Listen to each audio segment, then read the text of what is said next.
Hello and welcome to another class. In the previous class, we stopped in the portion where Dorothy had promised to wait for the speaker till he finishes his exams. Dorothy had promised him that she would wait for him.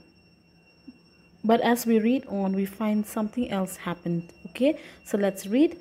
That was enough to help me achieve my happiness. Dorothy had promised to wait for me. I knew then that I had no other rival. So the speaker was very happy that Dorothy had promised to wait for him till he finishes his exams. He said, nothing could occupy my heart because I knew it was Dorothy who had my heart. Okay, so he was very happy. He was filled with bliss and joy. But I also reminded myself that our world encompassed our parents and families as well.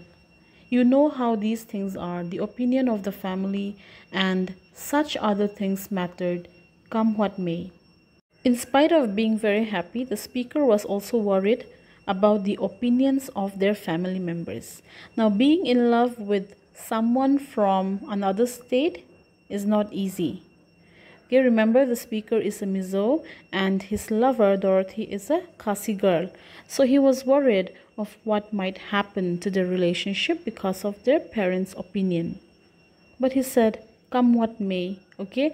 Meaning he was positive that it will be all right. She gazed at me tenderly, and from the look on my face, she could decipher that my feelings for her were earnest and true. She was a clever woman, and from what I could make out from our relationship, my affection and love for her far exceeded hers for me. She was always in control of her emotions, while I always took leave of my senses. I tried to reach for the stars without climbing, while she searched for the stars with the help of a ladder. So he said that my love for her is deeper than her love for me. Okay, he was very sure that his love for Dorothy was stronger than hers. Now let's read on. After those heady days of courtship, studies, and my forthcoming exams took a back seat. But much as I wanted to meet her, I could not. The speaker said that he could not meet Dorothy for a very long time now because of his studies and his forthcoming exams. I met her friend Do and asked about her.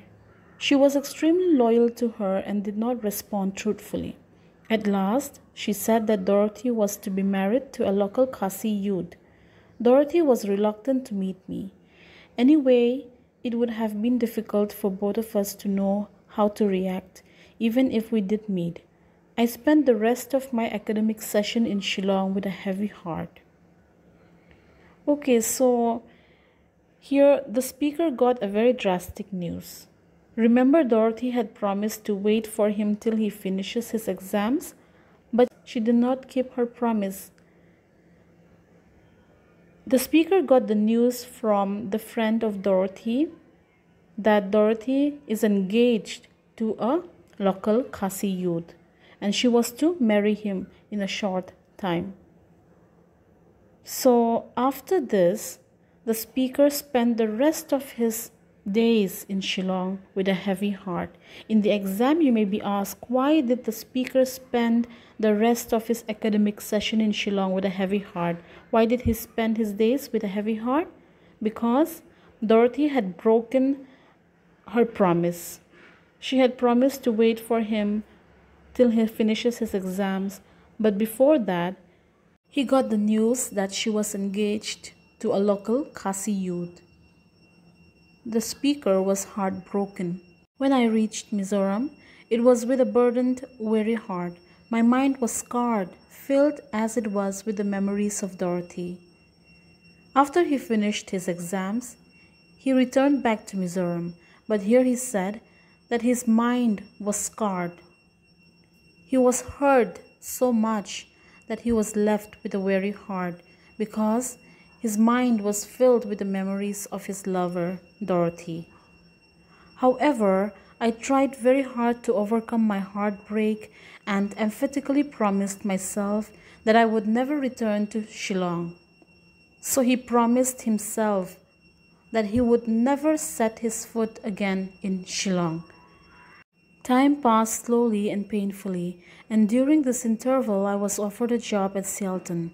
I met my wife Nguri there and was reminded of Shakespeare, the wise bard's words.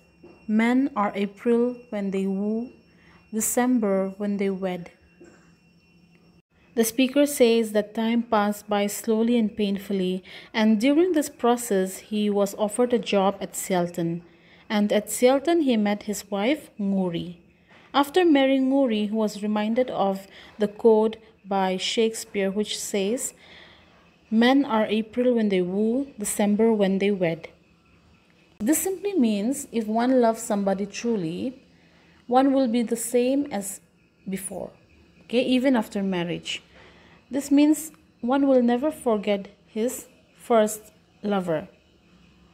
And in the case of the speaker, this means he will never forget Dorothy even after marrying Nguri. But let's see what the speaker thinks about this. For me, I think it worked quite the opposite way, for I was deeply in love and utterly happy. To tell you the truth, when I first courted Nguri, I was December or January or perhaps even February, all due to Dorothy. So he said, for me it's the opposite. Nguri is the best thing that had happened to me. Okay, in other words, this means that Nguri is perfect for him. He is able to forget Dorothy because of Nguri. Nguri was responsible for making me forget all about Dorothy and my unhappy past. She was all that I could ever want. And as for my daughter, often I've thought that she'll put all other beauties to shame, so fine were her features and her countenance. Seeing his daughter, he said that she would put all beauties to shame because she was very beautiful. Yes, I was as proud of my family as they were of me. In fact, we would have no qualms about singing.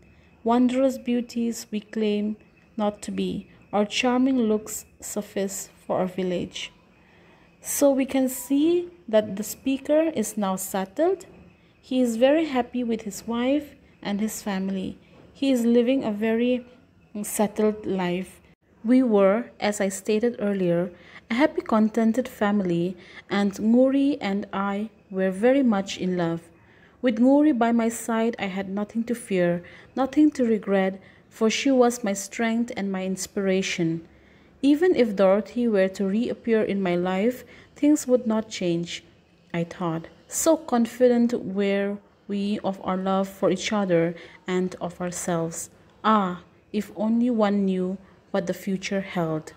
The speaker continues to say that he was happy and contented with his family as they were very much in love with each other. He said he had nothing to fear because Nguri was by his side. He said that Nguri was his strength and inspiration. Okay, he even thought that nothing would change even if Dorothy reappeared in his life. He was so confident with his love for his family. But in the last sentence he says, "Ah, if only one knew what the future held." So things changed after he read the message in the newspaper at Hotel Odiana.